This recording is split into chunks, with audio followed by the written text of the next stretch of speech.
For antiwar.com, I'm Scott Horton. This is Antiwar Radio.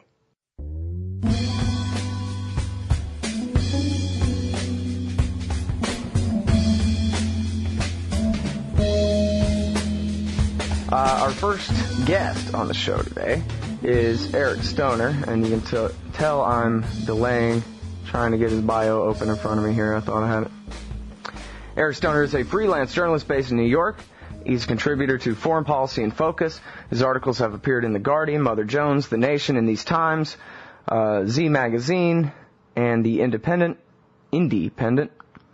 He worked at the Center for International Policy in Washington, D.C. on U.S. policy toward Latin America, and most recently as a researcher for Jeremy Scahill's New York Times bestseller, Blackwater, The Rise of the World's Most Powerful Mercenary Army. Very interesting. And he can be reached through his website, ericstoner.net. Welcome to the show, Eric. How are you doing? Good. Thanks for having me.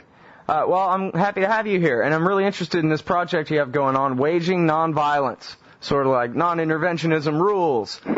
A little bit of a, get them in their funny bone to get them to pay attention kind of thing, I guess. How exactly do you wage nonviolence? Tell us about this group and what it is that your purposes are.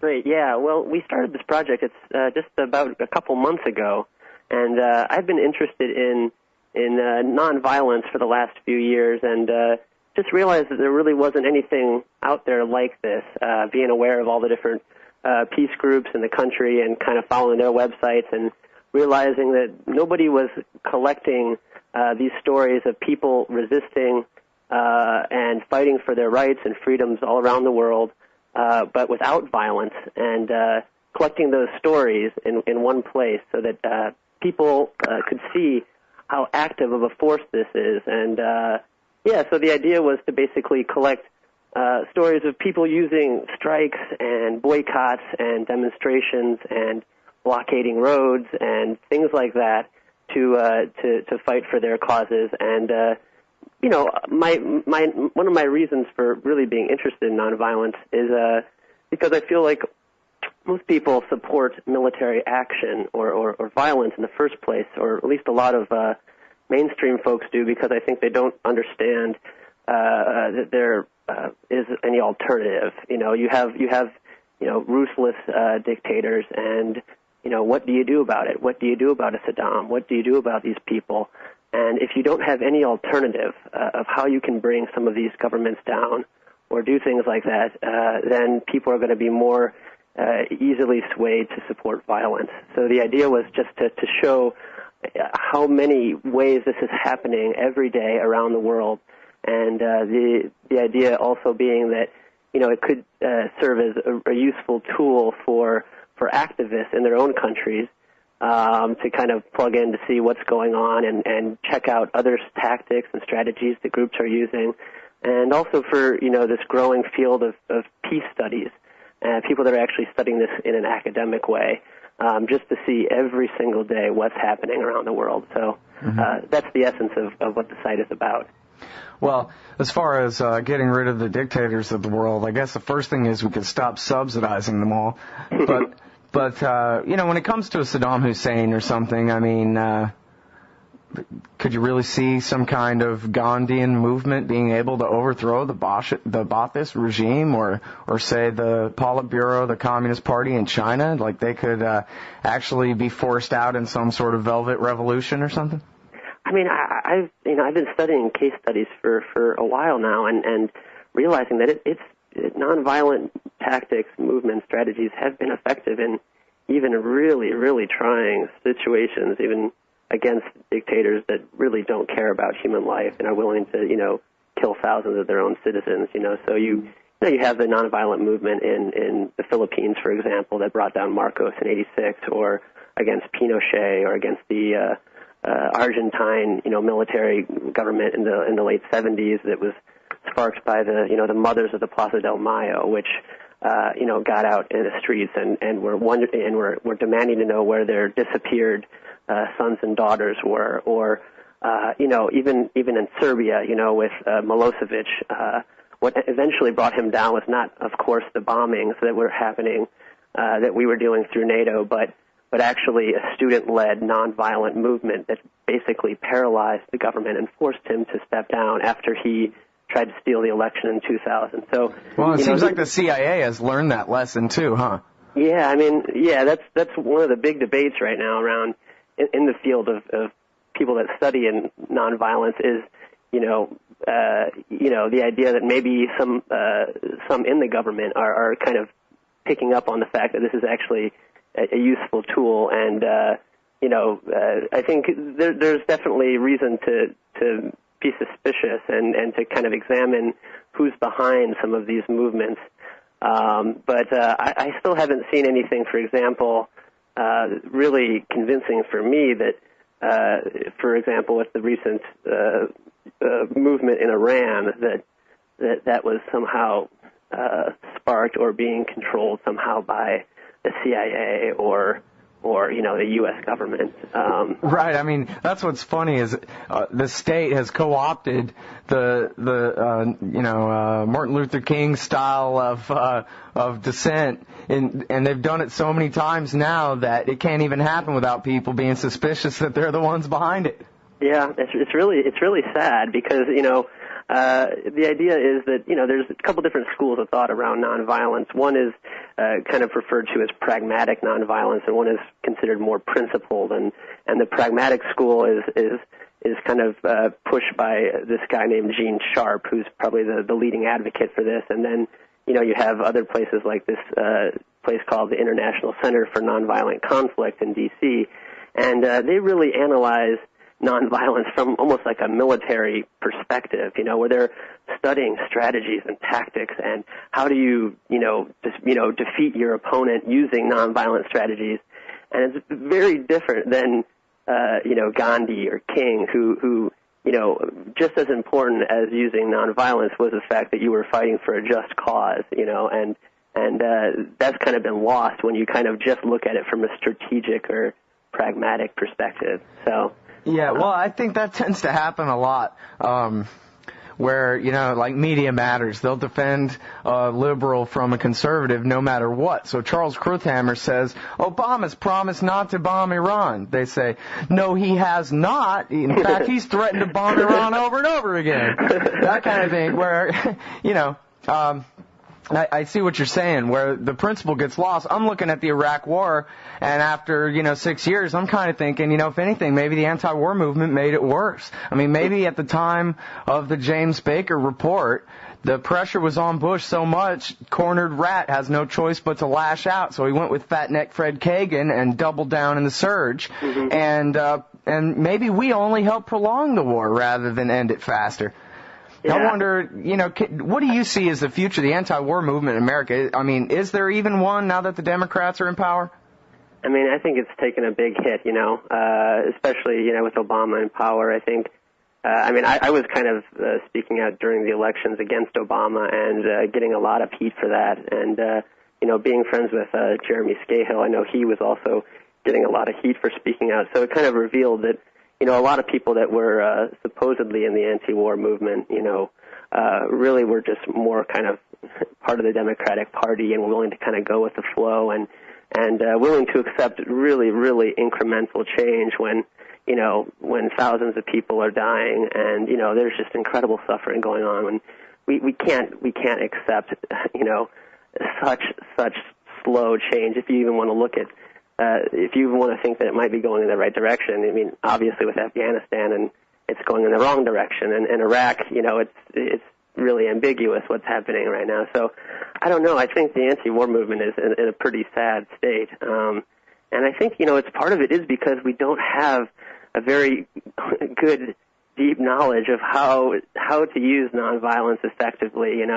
The idea that we could come out on the streets 2 or 3 times a year in big numbers, 100,000, 200,000 people, and, go home for dinner.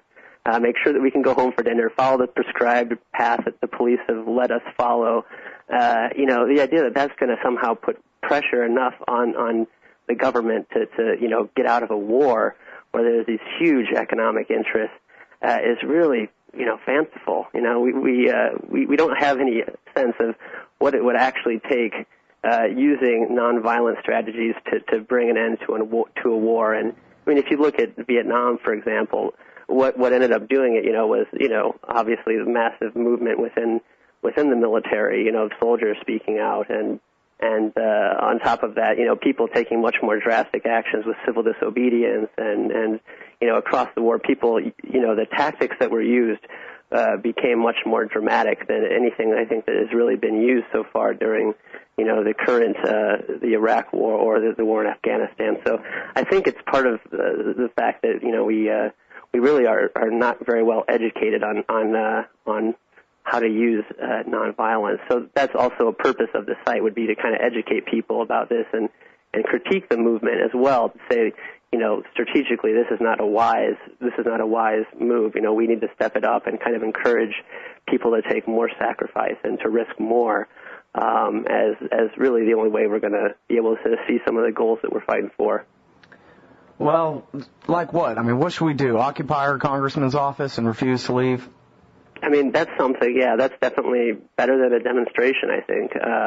But I think, also, it would take a huge amount of organizing and a huge amount of people willing to risk more than we seem to be willing to risk right now. And I think,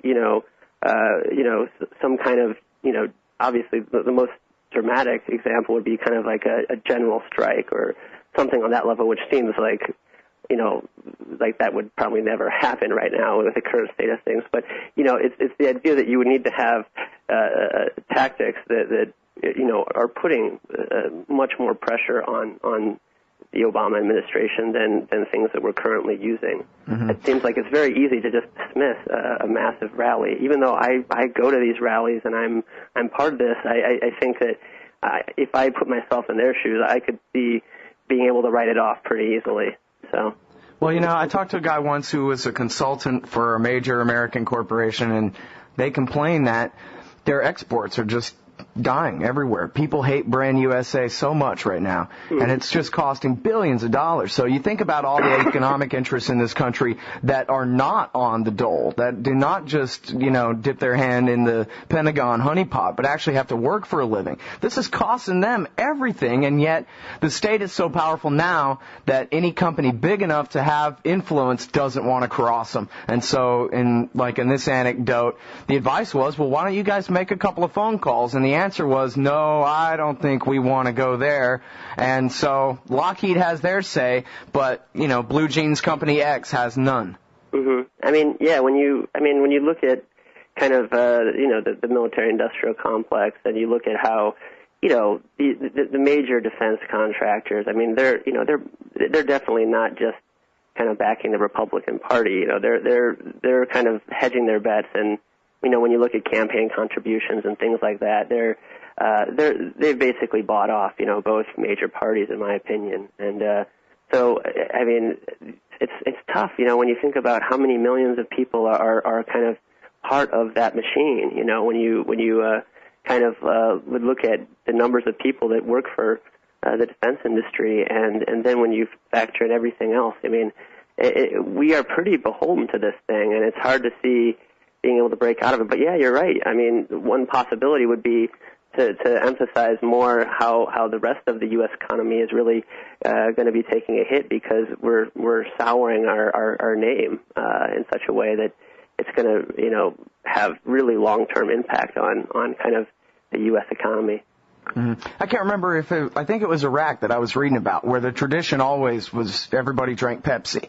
That was the big drink, but no longer. Now they drink something that's bottled in Qatar or something, and that tradition is broken. And that's just a little thing, right? Except that's probably, I don't know, a couple of $1 billion a year that Pepsi's not making. Or, take any other example. There's got to be a million of them. And it seems like, I don't know. I can only express frustration here. You think back to 2002, you had this massive marches all over the world and all over this country on February and March 15th against this war, and we've hardly heard a peep since. Everybody, including myself, we all just sit in front of our computers and talk to each other over that all day.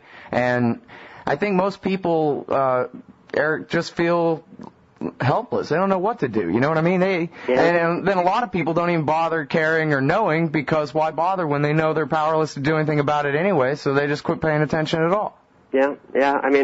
it comes back to, in my opinion, to kind of the lack of knowledge of how to use nonviolence, and also how I think most people have very little knowledge of our history of people using nonviolent action.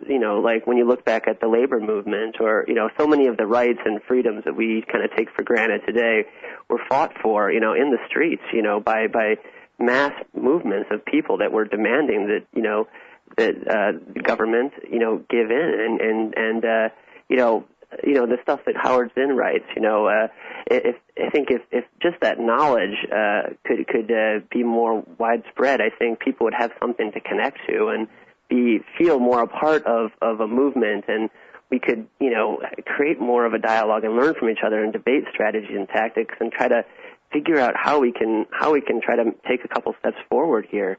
And the waging nonviolence side is definitely that's one hopeful goal, is to have those kinds of discussions and debates through that site, and to spark those kind of conversations.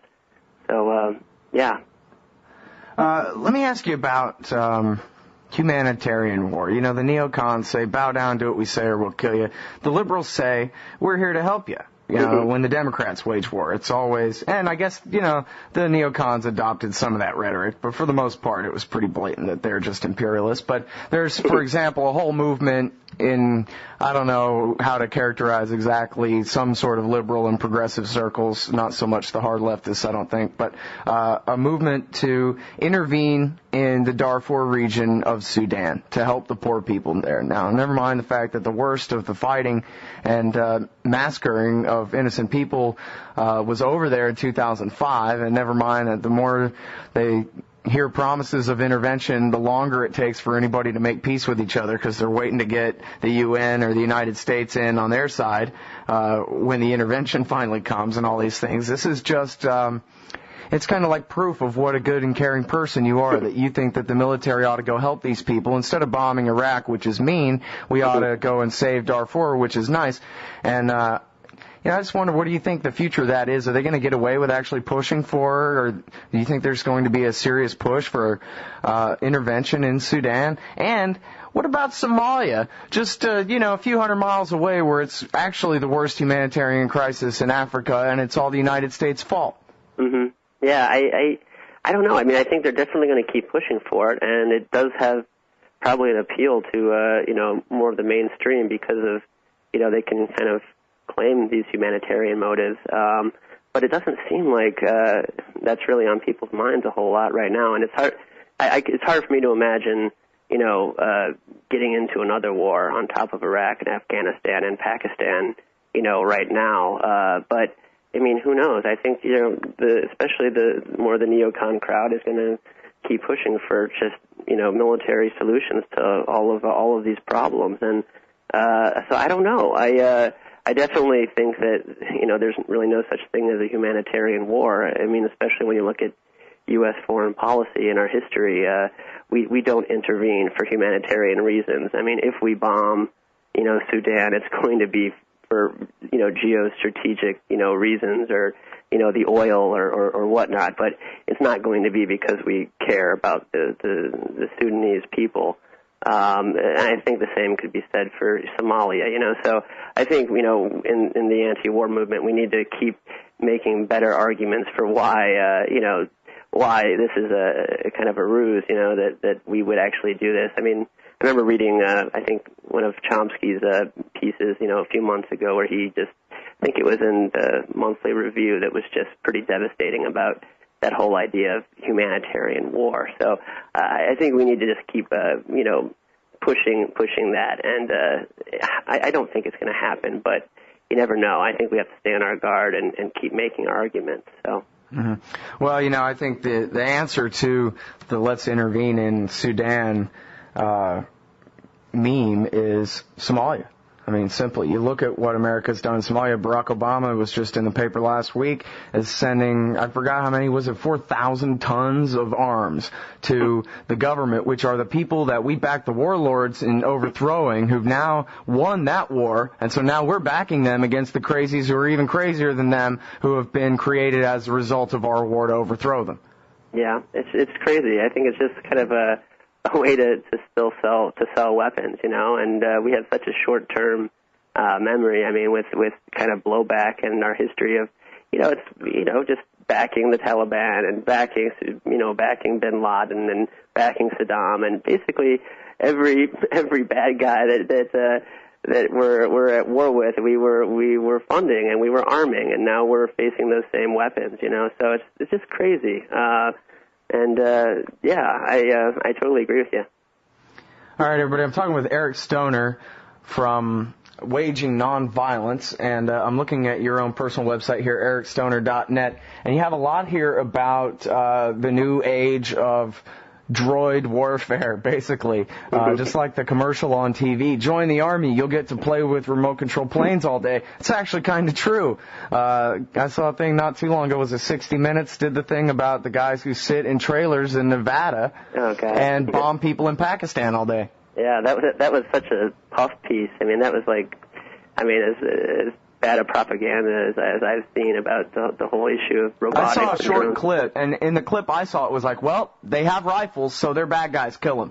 Yeah, it was unbelievable. I mean, there was a campaign I saw about, contacting 60 Minutes and trying to say, I mean, this is even out of character for you guys to do such a one-sided piece that basically just gives the military line. They didn't give any idea that there was any resistance to this idea or that there was any critical perspective on it. But what are the worst implications of this new era? Because it is a new era, isn't it? Robotic warfare. Definitely, yeah. And I think it's a really, really scary development. And one of the things that bothers me most is that there's been virtually no debate about it. I've read really everything that I can get my hands on this issue, going back 4 or 5 years. And almost everything is kind of puffing this up and saying that this is going to be really beneficial, to the future of war, right? And the main talking point is that it's going to save U.S. lives or take U.S. soldiers out of harm's way. But I think when you start to look at look at it critically and think about the negative kind of ramifications, that in my opinion, it's going to as this technology advances, it's going to make it so that, right now, basically one soldier has to control one robot. And, in the future, one soldier is going to be able to manage several robots. And that's just going to make it, in a numerical way, easier, to go to war, right? Because you're going to be able to go to war with a lot less soldiers. So it's going to make the military's recruiting problem go away, even though the economic situation has already done that in a lot of ways. But, also, as people tune out, from, as casualties drop, which are likely on the battlefield in the short term, I think it's going to make it so that, politicians and the government can go to war, more easily, and people are just not going to pay attention, even less so than they already do. Mm-hmm. Well, even in the late 1990s, I guess before Iraq kind of showed the opposite to people, but back before, when they used to talk about the transformation of the military and everything, and that was I think even Homer Simpson said, oh, don't worry, all the wars of the future will be fought with lasers and robots and cool stuff, and it'll be like the clapper, I think I have that clip somewhere, actually. The other thing is that, these robots are being controlled through a video screen, and the drones have gotten a lot of attention, and there's something like, I think, 12,000 drones, which actually is more than all the manned airplanes in the Air Force. But that's gotten, a lot of attention in recent months because of Pakistan and Afghanistan. But what has gotten hardly any attention is ground robots. And that's been a real interest for me, in that there's actually thousands of ground robots in Iraq and Afghanistan, and they're just now starting to arm them. And they're being controlled through a laptop, basically, with joysticks and a video screen. And, they're actually, when I've done interviews, they're actually trying to make these controllers look and be more based off of Xbox, PlayStation, the Wii remotes. They're actually designing them so that they're video game controllers now. And except you're not killing somebody, in a video game, you're killing Iraqis or you're killing Afghanis, and the idea that this is just going to blur reality and increase, civilian casualties, while at the same time, people are just going to be paying less attention to war, I think. So it makes a really a scary, mix for the future. And I think, when I explain this stuff to people, it starts to make sense. But the first reaction of most people when they see these robotics is cool. Look at this cool technology. We have kind of a technology obsessed, culture, and so I don't know. I'm worried at the lack of debate. Yeah. Well, I think you're right. I think, even especially the part about how cool it is. I mean, I think every boy in this society grows up wanting to fly a fighter jet, or wouldn't it be fun at least? If not, they want to actually go in the Air Force or whatever. I mean, they're the coolest inventions of all, but you got to be a murderer to fly one is the only catch, basically. Yeah. But I mean, there's a reason that, they've tested this, obviously, in the focus groups, and they use this in their commercials on TV. You want 17-year-old kids to get excited about joining the military, show them playing with not just remote-control planes, but the very coolest taxpayer-designed remote-control planes that can ever be built, the most expensive and awesomest, highest, flyingest ones, and that's pretty much all you need. Put a joystick in their hand. It's like that movie Toys with Robin Williams back in the day, where the line just completely goes away. Your PlayStation is a weapon. Yeah, it's crazy. I mean, especially when you think about all the sci-fi movies too that kind of warn about what happens when you go down this path. And people love the Matrix, Terminator. You think of these huge movies, and for some reason it's not clicking that we're kind of we're moving quickly down that path, and we're not talking about it. So the other big argument that I think really needs to get out there with the drones, and this was by one of the guys that I interviewed for one of my pieces. He said, the idea that this is going to even save U.S. lives is kind of it doesn't hold up when you really test it, because if you kind of put yourself in the shoes of the Iraqis, right, or the Afghanis, and you think about if you have a robot coming down your street, right, that's armed, and you have no way to stop this robot, what are you going to do, right? You're going to look for where you can get them, get us, right? So whether that means, attacking, more directly the U.S. bases where these things are controlled from, or it could mean attacking the research centers at universities, or the factories where they're being manufactured, or, if they get desperate enough, just striking out at any American target they can find, American hotels. That's possibly why, there was that big bombing at the Marriott Hotel in Pakistan. The idea that, it's basically, it could reduce casualties on the immediate battlefield, but basically the battlefield would completely expand, and, many more targets would be seen as legitimate, and it would basically, lead to a real increase in terrorism. And then the next time we have a big attack, they'll say, "Oh my gosh, you've awakened the sleeping giant." Mm-hmm. And this next attack also came out of the clear blue sky. Now we have to act out, everyone. Come on. And we'll just go through the whole ordeal all over again. Yeah, we have a short memory. And that's the thing, is it'll kind of be true, the sleeping giant thing. I mean, it's a joke, because we've been an empire since, outright nonstop since entry into World War II, but, the claim that we were a sleeping giant then, the metaphor had some meaning, but when they said that on September 11th, it was only true in terms of the American population. I guess that right back to the beginning again, in waging nonviolence. There's so few waging any sort of dissent against this war, or even paying attention on a day-to-day basis. Yeah. It'll probably be right, and they'll probably be able to get away with the exact same line of propaganda. They hate us for how good we are, not that our government's ever intervened anywhere. Mm-hmm. Yeah, I think you're right. It's kind of we're delusional.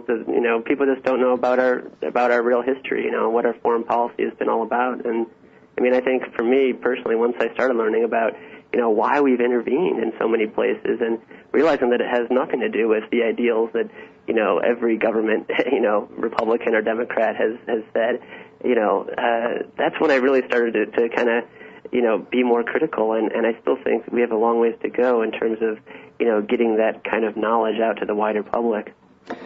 Well, I appreciate your efforts along those lines, and especially in creating a place where people can, get together and make plans for future actions and things like that. Waging nonviolence. Waging violence. No, that's whitehouse.gov. Wagingnonviolence.org for Eric Stoner, and his personal website is ericstoner.net. Thanks very much for your time on the show today. Thank you so much, Scott. Really appreciate it. All right, everybody, you heard the man. Get out there and occupy your congressman's office.